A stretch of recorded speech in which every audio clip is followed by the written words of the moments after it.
ವಾಲ್ಮೀಕಿ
ಜಯಂತಿ ಅಂದ್ರೆ ಏನು, ಯಾಕೆ ಒಂದು ಜಯಂತಿಯನ್ನು ಆಚರಿಸಬೇಕು, ಯಾವ ಮನುಷ್ಯ ತನ್ನ ಹುಟ್ಟಿನ ಕಾರಣಕ್ಕಾಗಿ ಒಂದು ಸಮುದಾಯಕ್ಕೆ, ಒಂದು ದೇಶಕ್ಕೆ ಅಥವಾ ಒಂದು ಕಾಲಕ್ಕೆ ಒಂದು ಬಹುದೊಡ್ಡ ಆತ್ಮವಿಶ್ವಾಸವನ್ನ ಅಥವಾ ವಿಶ್ವಾಸವನ್ನ ಅಥವಾ ಗೌರವವನ್ನ ಅಭಿಮಾನವನ್ನ ಒಂದು ಆದರ್ಶದ ಮಾದರಿಗಳನ್ನ ಸೃಷ್ಟಿ ಮಾಡ್ತಾರೋ ಅವರ ನೆನಪಿಗೋಸ್ಕರ ಅವರನ್ನು ಆದರ್ಶವಾಗಿಟ್ಟುಕೊಂಡು ನಮ್ಮ ಯುವ ಸಮುದಾಯ, ನಮ್ಮ ಹೊಸ ಸಮುದಾಯ ಬೆಳೆಯಲಿ ಅನ್ನುವ ಕಾರಣಕ್ಕಾಗಿ ಅವರ ಹುಟ್ಟಿದ ಹಬ್ಬವನ್ನು ಆಚರಿಸೋದ್ರ ಮೂಲಕ ಅವರ ನಂಬಿಕೆಗಳನ್ನ, ಅವರ ವಿವೇಕವನ್ನ, ಅವರ ಆಲೋಚನಾ ಕ್ರಮಗಳನ್ನ, ಅವರ ಅರಿವಿನ ಧಾರೆಗಳನ್ನ ನಾವು ಮತ್ತಷ್ಟು ಅರ್ಥ ಮಾಡಿಕೊಳ್ಳಿ ಅನ್ನೋ ಕಾರಣಕ್ಕಾಗಿ ಜಯಂತಿಯನ್ನು ಆಚರಿಸ್ತಿದ್ದಾರೆ.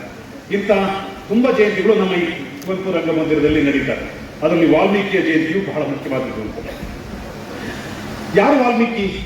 ಯಾಕೆ ವಾಲ್ಮೀಕಿ ಜಯಂತಿಯನ್ನು ಆಚರಿಸಬೇಕು? ವಾಲ್ಮೀಕಿ ಒಂದು ಅದ್ಭುತವಾದಂಥ ವ್ಯಕ್ತಿತ್ವ. ಒಂದು ಬೇಡ ಕುಲದಲ್ಲಿ ಹುಟ್ಟಿರುವಂತಹ, ನಿಷಾದ ಕುಲದಲ್ಲಿ ಹುಟ್ಟಿರುವಂತಹ, ಪ್ರಚೇತಸ ಎನ್ನುವಂತಹ ಒಬ್ಬ ಬುಡಕಟ್ಟು ನಾಯಕನ ಮಗನಾಗಿ, 10ನೇ ಮಗನಾಗಿ ರತ್ನಾಕರ ಅನ್ನುವಂಥ ವ್ಯಕ್ತಿ ಜನಿಸ್ತಾನೆ. ಅವನು ವಲಕ ಅನ್ನುವಂಥ ಒಂದು ವಾದ್ಯವನ್ನ ಅವನ ತಾಯಿ ಬಾರಿಸ್ತಿದ್ಲು. ಅವಳ ಹೆಸರು ಅನುತಾದೇವಿ ಅಂತ. ಅವಳು ವಲಕ ಅನ್ನುವಂಥ ಒಂದು ವಾದ್ಯವನ್ನ ಬಾರಿಸ್ತಾ ಇದ್ಲು. ಆ ವಾದ್ಯವನ್ನ ಮಗ ಕಲಿತಾನೆ. ಆ ಮಗ ಕಲ್ತಿ ಯಾವಾಗಲೂ ವಾದ್ಯವನ್ನ ಬಾರಿಸ್ತಾ ಇಡೀ ಪ್ರಕೃತಿಯಲ್ಲಿ ತನ್ನನ್ನು ತಾನು ಲೀನವಾಗಿಸ್ಕೊಳ್ತಾನೆ. ಆ ವಲಕವನ್ನ ಬಾರಿಸಿದ್ದಕ್ಕೆ ಅವನು ನೋಡಿ ಬದಲಾಗ್ತಾನೆ. ಅವನನ್ನೇ ನಾವು ವಾಲ್ಮೀಕಿ ಅಂತ ಕರಿತೀವಿ. ಬಹಳ ಹುಷಾರಿಂದ ನಾವು ನಮ್ಮ ಚರಿತ್ರೆಯನ್ನು ಕಟ್ಕೋಬೇಕಾದಂತ ಅನಿವಾರ್ಯತೆ ಇದೆ.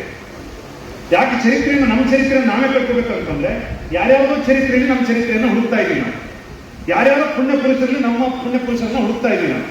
ಯಾರ್ಯಾವುದೋ ಸ್ಥಳದಲ್ಲಿ ನಮ್ಮ ವ್ಯಕ್ತಿತ್ವ ಗುರುತಿಸ್ಕೊತಿದ್ದೀವಿ. ಮೊದಲು ಅದರಿಂದ ಹೊರಬರಬೇಕು. ನಮ್ಮ ವ್ಯಕ್ತಿಗಳಲ್ಲಿರುವಂತಹ ಅನುರೂಪವಾದ ವ್ಯಕ್ತಿತ್ವವನ್ನು ಹುಡುಕೊಂಡು ಆ ಚರಿತ್ರೆಯನ್ನು ಮರುಕಟ್ಟುವ ಕೆಲಸವನ್ನು ನಾವು ಇವತ್ತು ಮಾಡಬೇಕಾಗಿದೆ. ಇಲ್ಲಿದ್ರೆ ನಮ್ಮ ಚರಿತ್ರೆಯನ್ನು ಧ್ವಂಸ ಮಾಡ್ತಾರೆ, ನಮ್ಮ ಆಲೋಚನಾ ಕ್ರಮಗಳನ್ನು ಧ್ವಂಸ ಮಾಡ್ತಾರೆ, ನಮ್ಮ ವಿವೇಕದ ದಾರಿಗಳನ್ನು ಹಾಳು ಮಾಡ್ತಾರೆ, ತಮ್ಮ ವಿವೇಕದ ದಾರಿಗಳನ್ನು ತುಂಬ್ತಾರೆ, ಅದನ್ನೇ ನೈಜ ವಿವೇಕದ ದಾರಿ ಅಂತ ಅನ್ಕೋತಾರೆ. ಅದನ್ನು ನಮ್ಮ ಹೊಸ ತಲೆಮಾರು ಅದನ್ನೇ ಅನುಭವಿಸ್ತಾ ಹೋಗ್ತಾರೆ. ಇಂಥ ಅಪಾಯಕಾರಿ ಸನ್ನಿವೇಶದಲ್ಲಿರೋದ್ರಿಂದ ನಾವು ಹುಷಾರಿಂದ ವಾಲ್ಮೀಕಿ ಚರಿತ್ರೆಯನ್ನು ಕಟ್ಕೋಬೇಕಾಗಿದೆ. ಅಶ್ವಿನಿ ಶುದ್ಧ ಹುಣ್ಣಿಮೆ ದಿವಸ 24 ಅಕ್ಟೋಬರ್ ಅಲ್ಲಿ ಆವಾಗ ಜನಿಸ್ತಾರೆ. ಈ ವಾಲ್ಮೀಕಿ ಅಪ್ಪ ಒಬ್ಬ ಬುಡಕಟ್ಟು ನಾಯಕನಾದರೂ ಕೂಡ ಒಂದು ಮನೆಯನ್ನು ಕಟ್ಕೊಂಡು, ಪುಟ್ಟ ಮನೆಯನ್ನು ಕಟ್ಕೊಂಡು ಪ್ರಾಮಾಣಿಕವಾಗಿ ಹೃದಯ ಸಂವಾದದಿಂದ ಬದುಕ್ತಾ ಇರುವಂತ ವ್ಯಕ್ತಿ.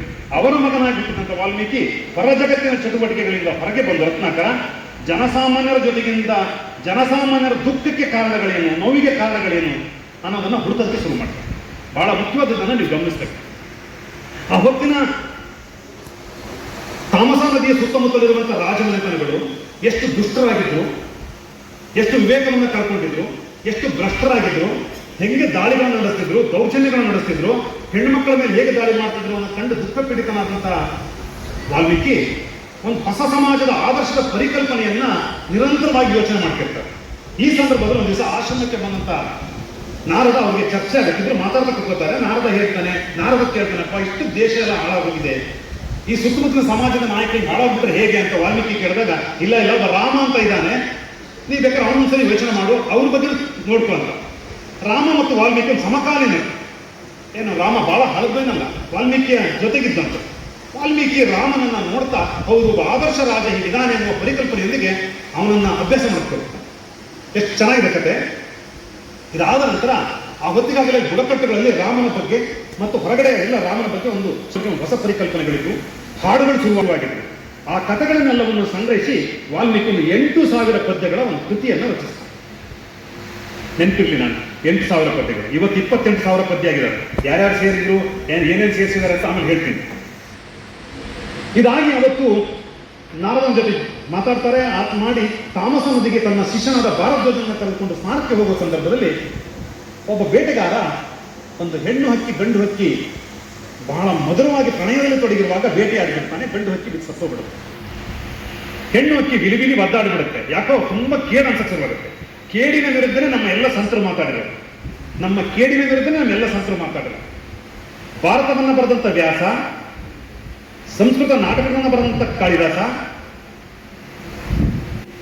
ಸಮಾಜವನ್ನು ಬದಲಾಯಿಸಲು ಪ್ರಯತ್ನಿಸಿದಂತ ನಾರಾಯಣಗುರು, ಇವರೆಲ್ಲ ಕೇಡಿನ ವಿರುದ್ಧ ಹೊರಟರು. ಯಾಕೋ ಬೇಜಾರಾಗಿ ಅವನ ಬಗ್ಗೆ ಒಂದೆರಡು ಮಾತು ಹೇಳ್ಬಿಡ್ತಾರೆ.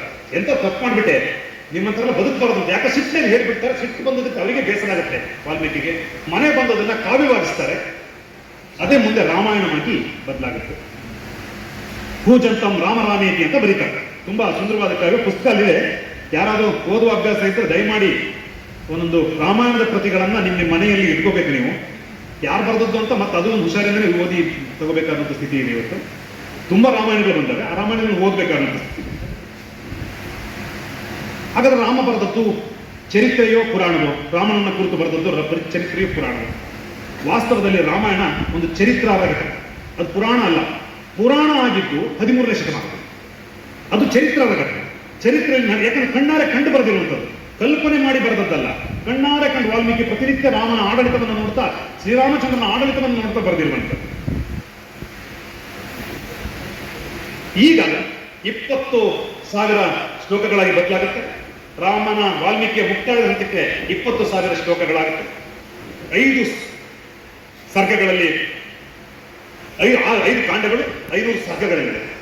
ಸ್ನೇಹಿತರೆ, ನನಗೆ ವಾಲ್ಮೀಕಿ ಯಾಕೆ ಮುಖ್ಯ ಅನ್ನೋದನ್ನ ನೀವು ಗಮನಿಸಬೇಕು. ನನ್ನ ಭಾಗ 2 ಭಾಗ ಮಾಡ್ಬೇಕು. ಒಂದು ವಾಲ್ಮೀಕಿ ಯಾಕೆ ಮುಖ್ಯ ಮತ್ತು ವಾಲ್ಮೀಕಿಯನ್ನು ಅನುಸರಿಸುವ ನೀವೆಷ್ಟು ಮುಖ್ಯ ಅನ್ನೋದನ್ನ ನಾನು 2 ಭಾಗ ಬಿಟ್ಟಿರ್ತೀನಿ. ವಾಲ್ಮೀಕಿ ಎಷ್ಟು ದೊಡ್ಡ ಮನುಷ್ಯ ಅಂತಂದ್ರೆ 3 ಪಾರ್ಟ್ ಮಾಡ್ಕೊಳ್ತಾನೆ. ಒಂದು, ಆರ್ಯ ಸಮಾಜವು ಆರ್ಯ ಸಮಾಜವು ಬದುಕ್ತಾ ಇದ್ದಂತ ರಾಮನ ಬದುಕನ್ನು ಚಿತ್ರಣ ಮಾಡ್ತಾನೆ, ಶ್ರೀರಾಮಚಂದ್ರನ ಬದುಕನ್ನು ನಿರೂಪಣೆ ಮಾಡ್ತಾನೆ. ಎರಡನೇದಾಗಿ ದಕ್ಷಿಣ ಭಾರತವನ್ನು ಅವಲಂಬಿಸಿರುವಂತಹ ವಾನರ ಪಡೆಯನ್ನ, ವಾನರ ರಾಜ್ಯವನ್ನ ಕಲ್ಪಿಸಿಕೊಳ್ತಾನೆ, ಕಿಷ್ಕಿಂಧ ರಾಜ್ಯವನ್ನು ಕಲ್ಪಿಸಿಕೊಳ್ತಾನೆ. ಮೂರನೇದು ಲಂಕಾ ಸಾಮ್ರಾಜ್ಯವನ್ನು ಕಲ್ಪಿಸಿಕೊಳ್ತಾನೆ. 3 ಭಾಗ ಮಾಡ್ತಾರೆ. ಆ 3 ಭಾಗವು ಒಂದು ವೈಜ್ಞಾನಿಕ ಆಲೋಚನಾ ಕ್ರಮ, ಒಂದು ಆರ್ಥಿಕ ಆಲೋಚನಾ ಕ್ರಮ, ಒಂದು ಮಾನಸಿಕವಾದ ಆಲೋಚನಾ ಕ್ರಮಗಳಿಂದ ಕೃತಿಯನ್ನು ನೋಡಬೇಕಾಗಿದೆ. ಈ ಕೃತಿ ವೈಭವೀಕೃತ ಕೃತಿ ಅಲ್ಲ, ವಾಸ್ತವ ಜಗತ್ತಿನ ಕೃತಿ. ವಾಸ್ತವ ಜಗತ್ತಿನ ಕೃತಿ. ಒಂದು 3-4 ಉದಾಹರಣೆಗಳನ್ನ ನಾನು ಹೇಳ್ತೀನಿ. ವಾಲ್ಮೀಕಿ ಒಂದು ದೊಡ್ಡ ಸೈಕಾಲಜಿಕಲ್ ಅನಾಲಿಸಿಸ್ ಮಾಡಿದ್ರೆ, ಸೀತೆ ಕಾಡಿ ಹೊರಡ್ತಾಳೆ. ಕಾಡಿ ಹೊರಟ ತಕ್ಷಣ ಅವಳು ರೇಷ್ಮೆ ಸೀರೆಯನ್ನು ತೆಗೆದು ಅವಳಿಗೆ ನಾರು ಮುಡಿಯನ್ನು ಕೊಡ್ತಾರೆ. ಎಂದೂ ಗೊತ್ತಿಲ್ಲ ಪಾಪ, ಶ್ರೀಮಂತರ ಮನೆ ಹುಡುಗಿ ಬಡವ್ರ ಮನೆಗೆ ಬಂದಾಗ ಏನ್ ಕಷ್ಟ ಅನುಭವಿಸ್ತಾಳೆ ಅಂತ ನಿಮಗೆಲ್ಲರಿಗೂ ಗೊತ್ತು. ಅದನ್ನ ಹಿಡ್ಕೋತಾಳೆ, ನಾರು ಮುಡಿ ಹಿಡ್ಕೊಂಡು ಆಕಾಶದ ಕಡೆ ನೋಡ್ತಾಳೆ. ಆ ಹೊರಗಡೆಯಿಂದ ನೋಡೋರಿಗೆ, ಕವಿಗೆ ವಾಲ್ಮೀಕಿ ಅಂತಂತೆ ಅನಿಸ್ತಂತೆ, ಓ ಬಲೆಗೆ ಸಿಕ್ಕ ಜಿಂಕೆಯ ಮರಿಯಂತೆ ಸೀತೆ ಕಟ್ಟಳು ಅಂತ. ಬಲೆಗೆ ಸಿಕ್ಕ ಜಿಂಕೆಯ ಮರಿಯಂತೆ. ಮುಂದೊಂದು ದಿವಸ ತುಂಬಾ ಸಂಕಷ್ಟಕ್ಕೆ ಸೀತೆ ಒಳಗಾಗ್ತಾಳೆ ಅನ್ನೋದು ಕವಿ ಅಲ್ಲೇ ಸೂಚ್ಯವಾಗಿ ಹೇಳೋದು ಬಯಸ್ತಾರೆ. ಏನು ವಾಲ್ಮೀಕಿಯ ಮನಸ್ಥಿತಿ ಇರ್ಬೋದು? ಪ್ರಪಂಚದಲ್ಲಿ ಇವತ್ತಿಗಾಗಲೇ 2 ದೊಡ್ಡ ಕಾವ್ಯಗಳಿದ್ದವು. ಗ್ರೀಸ್ನ ಈನಿಯಡ್ ಇತ್ತು, ಒಡಿಸ್ಸಿ ಇತ್ತು. ಪ್ರಪಂಚದ 2 ಪ್ರಖ್ಯಾತ ಕಾವ್ಯಗಳಿದ್ವು, ಗಿಲ್ಗಮೇಶ್ ಇತ್ತು. ಅಂತ ಕಾವ್ಯಗಳಿಗಿಂತ ಭಿನ್ನವಾಗಿ ರಾಮಾಯಣ ಮಹಾಭಾರತ ಯಾಕೆ ನಿಲ್ಲುತ್ತೆ ಅಂದ್ರೆ, ರಾಮಾಯಣ ಯುದ್ಧದಾಹಿ ಕೃತಿಯಲ್ಲ, ರಾಮಾಯಣ ಆಕ್ರಮಣದ ಕಥೆಯಲ್ಲ, ರಾಮಾಯಣ ಧನದಾಹದ ಕಥೆಯಲ್ಲ, ರಾಮಾಯಣ ಆಧ್ಯಾತ್ಮದ ಕಥನ, ಭಾರತೀಯ ಆದರ್ಶದ ಸಮಾಜದ ನಿರ್ಮಾಣದ ಆಧ್ಯಾತ್ಮದ ಕಥನ. ನೀವೆಲ್ಲರೂ ಒಂದು ಸಮಾಜವನ್ನ ಹೇಗೆ ನಿರ್ಮಾಣ ಮಾಡಬೇಕು, ಆ ಸಮಾಜದೊಳಗೆ ನಾವು ಪ್ರಜೆಗಳಾಗಿ ಹೇಗೆ ಬದುಕಬೇಕು ಮತ್ತು ನಮ್ಮ ಜವಾಬ್ದಾರಿಗಳೇನು ಅನ್ನೋದನ್ನ ಅನುಗುಣವಾಗಿ ಹೇಳ್ಕೊಟ್ಟದ್ದು ರಾಮಾಯಣ. ಈ ರಾಮಾಯಣ ಬರೆದ ವಾಲ್ಮೀಕಿಗೆ ಇಂಥ ದೊಡ್ಡ ಆದರ್ಶದ ಪರಿಕಲ್ಪನೆ ಇತ್ತು ಅಂದ್ರೆ ಎಂಥ ದೊಡ್ಡ ಋಷಿಯಾಗಿರ್ಬೋದು, ಎಂಥ ದೊಡ್ಡ ಸಾಹಿತಿ ಆಗಿರ್ಬೋದು ಅನ್ನೋದನ್ನ ನೀವೆಲ್ಲರೂ ಕಲ್ಪಿಸಿಕೊಳ್ಬೇಕು ಅಂತ ನಾನು ಭಾವಿಸ್ತೇನೆ. ಇವರು 17ಕ್ಕೂ ಹೆಚ್ಚು ಪುಸ್ತಕಗಳನ್ನ ಬರೆದಿರುತ್ತಾರೆ. ಒಟ್ಟು 9 ವಿದ್ಯಾರ್ಥಿಗಳು ಈಗಾಗಲೇ ಇವರ ಅನುಕೂಲದಿಂದ PhD ಪದವಿಯನ್ನ ಪಡೆದಿರುತ್ತಾರೆ. ಹಾಗೂ ಪ್ರಸ್ತುತ 6 ವಿದ್ಯಾರ್ಥಿಗಳು PhD ಸಂಶೋಧನೆಯನ್ನ ನಡೆಸುತ್ತಿದ್ದಾರೆ. ಸಹ್ಯಾದ್ರಿ ಕಾಲೇಜಿನಲ್ಲಿ ಜನಪದ ಮ್ಯೂಸಿಯಂ ಸ್ಥಾಪಕರಾಗಿರುತ್ತಾರೆ. ಶ್ರೀಗಳಿಗೆ ಜಿಲ್ಲಾಡಳಿತ ಮತ್ತು ಸಮೂಹ ಇಲಾಖೆ ಒಳ್ಳೆತನ ಕೆಟ್ಟತನ ಹೇಗಿತ್ತು ಅಂತ, ಕೃತಯುಗದಲ್ಲಿ ಭೂಮಿ ಮೇಲೆ ಒಳ್ಳೆಯ ಮನುಷ್ಯರು, ದೇವಲೋಕದಲ್ಲಿ ದೇವತೆಗಳು, ರಾಕ್ಷಸರನ್ನ ಪಾತಾಳದಲ್ಲಿ ಅಂತ ಹೇಳಿ. ತ್ರೇತಾಯುಗದಲ್ಲಿ ಒಳ್ಳೆಯವರು ಒಂದು ಕಡೆ, ಕೆಟ್ಟವರು ಇನ್ನೊಂದು ಕಡೆ. ದ್ವಾಪರ ಯುಗದಲ್ಲಿ ಒಳ್ಳೆಯತನ ಮತ್ತೆ ಕೆಟ್ಟತನ ಅಣ್ಣ ತಮ್ಮಂದ್ರಲ್ಲಿ ಗಮನಿಸ್ಬೋದು ಕಾವ್ಯಗಳನ್ನ ನೋಡಿದ್ರೆ. ಕಲಿಯುಗದಲ್ಲಿ ಒಳ್ಳೆತನ ಕೆಟ್ಟತನ ಏನಿದೆ ಅಂದ್ರೆ ಅದು ಒಬ್ಬ ಮನುಷ್ಯನಲ್ಲಿ ಇದೆ, ಒಬ್ಬ ಮನುಷ್ಯನಲ್ಲಿ. ಮಹರ್ಷಿ ವಾಲ್ಮೀಕಿ ಅವರ ಜಯಂತಿನ ಆಚರಿಸ್ಬೇಕಾದ್ರೆ ನಾವು ಏನು ಮೆಸೇಜ್ನ ನಾವು ಮನಸ್ಸಲ್ಲಿ ಜೀವನದಲ್ಲಿ ತಗೊಂಡು ಹೋಗ್ಬೇಕು ಅಂತ ಮೋಹನ್ ಚಂದ್ರಗುಪ್ತಿ ಅವರು ನಮಗೆ ಉಲ್ಲೇಖ ಮಾಡಿ ಹೇಳಿ.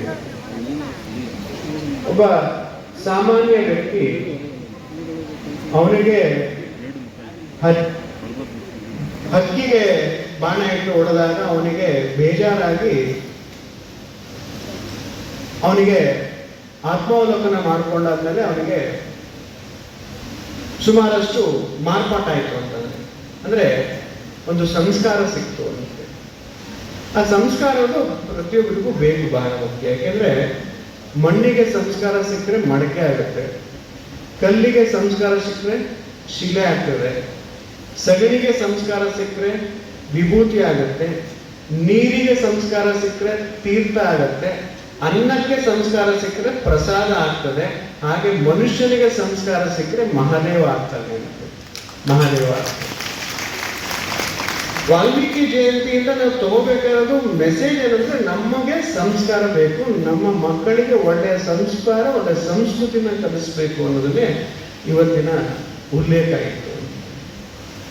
ಒಂದ್ಸಲ ಐನ್ಸ್ಟೀನಿಗೆ ಕೇಳ್ತಾರೆ, ಮಕ್ಕಳನ್ನ ತುಂಬಾ ಫೇಮಸ್ ಮಾಡ್ಬೇಕಂದ್ರೆ ಏನ್ ಮಾಡಬೇಕು ಅಂತ. ಅವಾಗ ಐನ್ಸ್ಟೀನ್ ಹೇಳ್ತಾರೆ, ನಿನಗೆ ದಿನ ಒಂದೊಂದು ಕತೆ ಹೇಳು. ಆ ತಾಯಿಗೆ ಸಮಾಧಾನ ಆಗಿಲ್ಲ, ಇಲ್ಲ ಇಲ್ಲ ನಿಮ್ ತರನೇ ಫೇಮಸ್ ಆಗ್ಬೇಕು, ತುಂಬಾ ಫೇಮಸ್ ಮಾಡ್ಬೇಕು, ಒಳ್ಳೆಯವರಾಗ್ಬೇಕು ಅಂದ್ರೆ ಏನ್ ಮಾಡ್ಬೇಕು, ದಿನ ಜಾಸ್ತಿ ಜಾಸ್ತಿ ಕತೆ ಹೇಳಿ ಅಂತ ಹೇಳ್ತಾರೆ.